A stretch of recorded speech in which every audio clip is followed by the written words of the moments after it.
August is not even over yet and there are loads of games still to play. 2025 has been another mental year for new releases. Most people I imagine will be getting hands-on with the highly anticipated Metal Gear Solid Delta Snake Eater, or maybe people, like myself, will be looking forward to tucking into Shinobi Art of Vengeance later this week when it releases. I am really looking forward to this one, especially off the back of enjoying Ninja Gaiden Ragebound so much. Perhaps you are a PlayStation player enjoying Gears of War Reloaded as the franchise hits the console for the very first time. Maybe you are an Xbox player who will be enjoying Helldivers 2 as that game hits the console for the very first time. What an amazing time we live in. You just love to see it. This is current news though, and what I'm interested in is looking to the future as the gaming calendar slows down for nobody. There are so many games still to come this year, but for now, let's look at the September releases. Before we dive into it, if you would like to support the channel, please consider leaving a like and subscribe, or give me a thumbs down and let me know how I can be better for you. And with the housekeeping out the way, let's look at what we can play in September. Please note this is not every single game, but just the most notable ones I think you should keep your eye on. There is no other way to start this video than with Hollow Knight Silksong. You can put your clown makeup away now, people, as this game exists and it's out in less than 2 weeks. Silksong is the follow-up to 2017's Hollow Knight, a Metroidvania that stole the hearts of the world. Silksong was first announced back in 2019 and developers Team Cherry have been relatively silent since, and the hype train has not slowed down one bit. This title seems to follow faithfully in the footsteps of Hollow Knight by being a Metroidvania focused on challenging platforming and difficult boss fights with a steep learning curve. In the release date trailer, the video states battle over 200 ferocious foes and vanquish over 40 legendary bosses, so I think the trend will continue here. Hollow Knight is a tough but satisfying game, and I'm sure Silksong will be too. The art style alone is captivating. It's just so beautiful and serene in this trailer. Jason Schreier has released a story where he talks to the devs about why it took 7 years to develop, and it's a really happy read, so check it out if you're interested. I can't believe I'm saying it, but Silksong releases on September 4th. I know Silksong is hard to top, but that type of game isn't for everyone. There are still plenty of games left in September that you can enjoy, such as Hell Is Us, which releases on the same day. This game is a third-person action-adventure that centers around investigation and discovery. As the marketing campaign expresses, there is no map, no HUD, and no quest markers. You need to pay attention to things people say and things that you read. These are qualities we saw in Atomfall earlier this year and honestly aren't as oppressive as they sound. The combat is calculated and will feel familiar to most third-person action games. You do have access to a parry, so that's all I need. I'm mostly excited about the mystery this game emits. I think it has a cool supernatural setting that I'm desperate to learn more about. You, your ancient sword, and your trusty drone can unravel the world's secrets when Hell Is Us drops on September 4th. One of my favorite games of last year, Indiana Jones and the Great Circle, is getting its first story expansion, The Order of Giants. Machine Games have done such an incredible job making an Indiana Jones game that feels like an immersive sim. A fantastic blend of puzzle solving, scrappy inventive combat, and a story that feels as cinematic as the franchise's origins. All three of these will make up The Order of Giants as Indy delves once again into the catacombs of the Vatican in Rome. The developers have said this DLC can be accessed at any point in the game, assuming you have made it past the prologue to access the Vatican. It will act as a standalone chapter and not affect the main story in any way. The puzzles and story were what I loved the most about the base game, and I'm extremely excited to have an expansion that seems to prioritize these things, especially when the previews say there is a multi-stage puzzle straight off the bat. Indy will be unraveling the myth of a legend beneath Rome when The Order of Giants releases on September 4th. Bloody hell, that's 3 games already on September 4th, but I promise there's a breather now. A full 24 hours! Isn't that generous? A day later on September 5th, we get Bloober Team's next title, Cronos, The New Dawn. All eyes are on this one after they did such a good job on last year's Silent Hill 2 remake. The playable character in Cronos is the Traveler, who looks like they are donning a spacesuit inspired by BioShock's Big Daddy. Set in Poland in a futuristic wasteland, the idea is that you must find time portals to travel back in time to the 1980s and extract key figures to safety. My guess here is something happened in the 1980s to cause this futuristic wasteland, but I'll leave the storytelling to the storytellers. You are not alone in the future, although I'm sure you will feel very lonely. The wasteland is inhabited by fleshy monstrosities where the key mechanic is if they merge they become stronger. You need to burn your kills so they don't become another's power-up breakfast. There have been several gameplay previews of Cronos and, as expected, it leans on the survival horror side with scarcity, desperation and the tense atmosphere. All the kind of things I thrive on. This is probably my personal most anticipated game of September, and as a reminder, Cronos: The New Dawn releases on September 5th. Okay, now there is actually some breathing room, I promise, as next up is Baby Steps. This is a niche indie game from the minds that brought us Quap.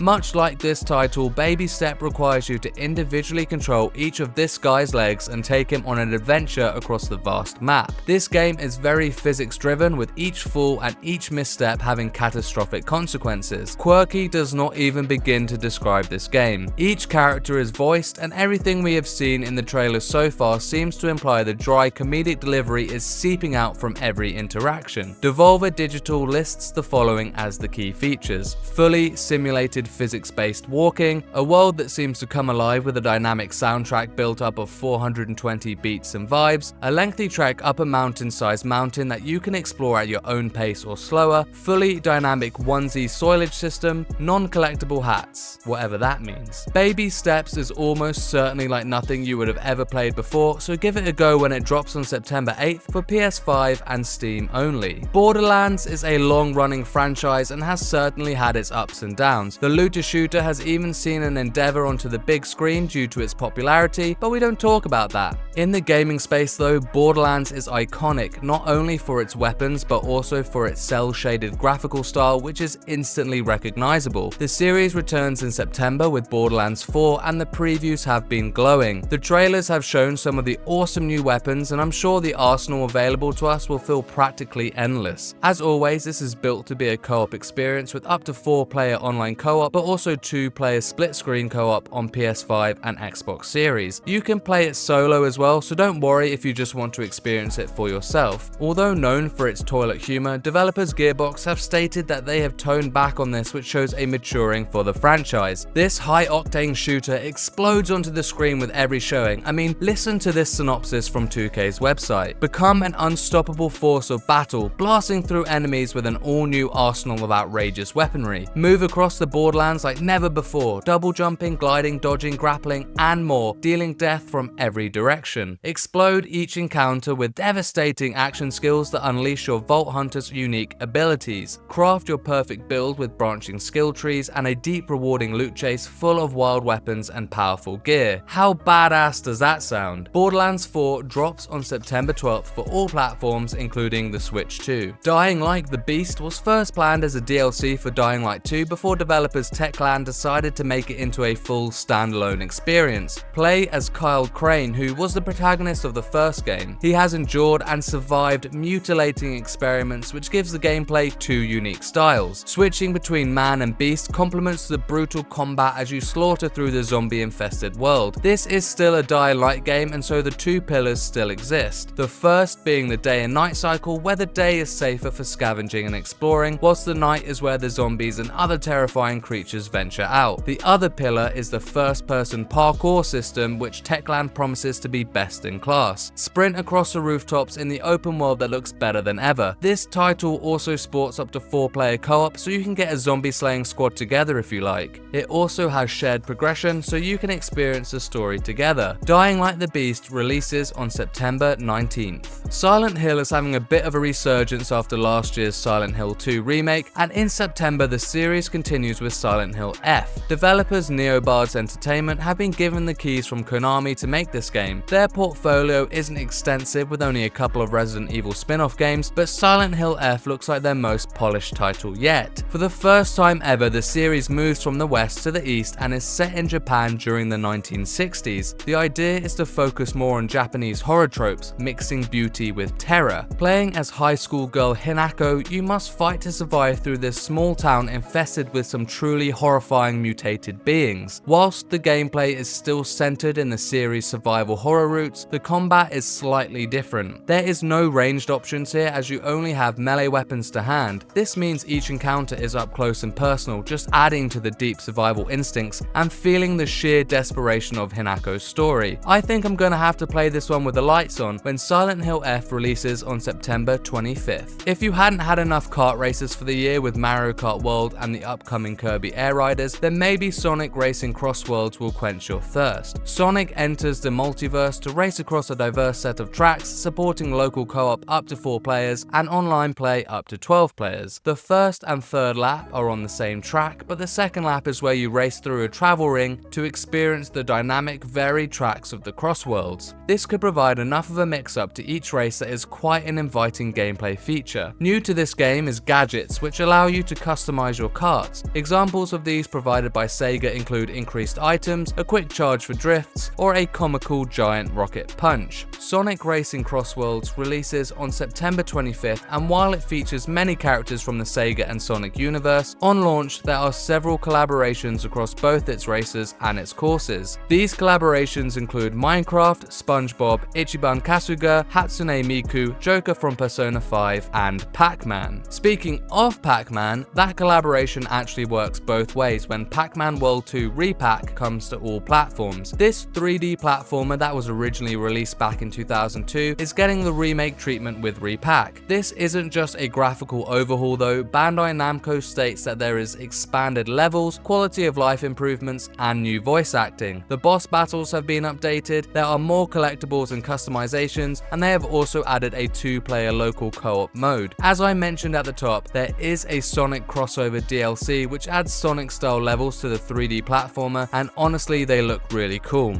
I have never played Pac Man World 2, but I am a sucker for 3D platformers, so I'll be keeping my eye on this one when it releases on September 26th. Another game getting the remake treatment for better or for worse is Final Fantasy Tactics: The Ivalice Chronicles. Tactics is the beloved 1997 title that has tile turn-based combat mechanics. Each battle takes place on a 3D isometric grid of square tiles which takes into consideration the weather and terrain to give certain advantages. It is still an RPG though and focuses on character classes and jobs, much like a lot of traditional 2D JRPGs. The remake features new graphics, which has actually received a lot of criticism as they don't look that great, but also fully voiced dialogue, enhanced quality of life features, and a new, easier difficulty mode to make it more accessible to new players. You can still play the classic version through this package, and that brings the 1997 version back to life. Square had to fully remake this game as they lost the original source code, so it's great to see it come back at all. Final Fantasy Tactics releases on September 30th. To close out this list is Lego Party. This is Lego's rival to Mario Party, and honestly it looks pretty fun. The game boards are set out very much like a Mario Party, but the stars are replaced by golden bricks. An important part is the mini games that break up the action, and there are over 60 of them in this title. The characters are also fully customizable, giving a bit of personal feel and variety that will provide hours more content. The trailers show some crazy Lego builds wreaking havoc across the playable maps, which I'm sure will entertain kids and adults alike. The great thing about these types of games is how they are accessible and enjoyable for everyone, even if they aren't into video games, and are a fantastic way to pass the time if you have guests around due to its family-friendly nature and ease of controls. If you want something different from the Nintendo experience, then Lego Party releases to all platforms on September 30th. That's everything I think is notable in September, but there are still many more titles to look out for, such as Hirogami and Demon School on September 3rd, Daemon X Machina Titanic Scion on September 4th, Everybody's Golf Hot Shots on September 5th, Toa and the Guardians of the Sacred Tree on September 19th, and EA Sports FC 26 on September 26th. September is absolutely packed, but surprisingly it is nowhere near as packed as October, so keep an eye out for my video on that one in a few weeks time. Let me know in the comments below about what you're excited for in September, and let the people know about anything I didn't mention. If you want to support the channel, please leave a like and subscribe, or leave a thumbs down and I will try to be better next time. Check out my recent uploads for Ninja Gaiden Rage Band Review and Mina the Hollow Quick Look, and for everything else Casual Gamer, keep it here.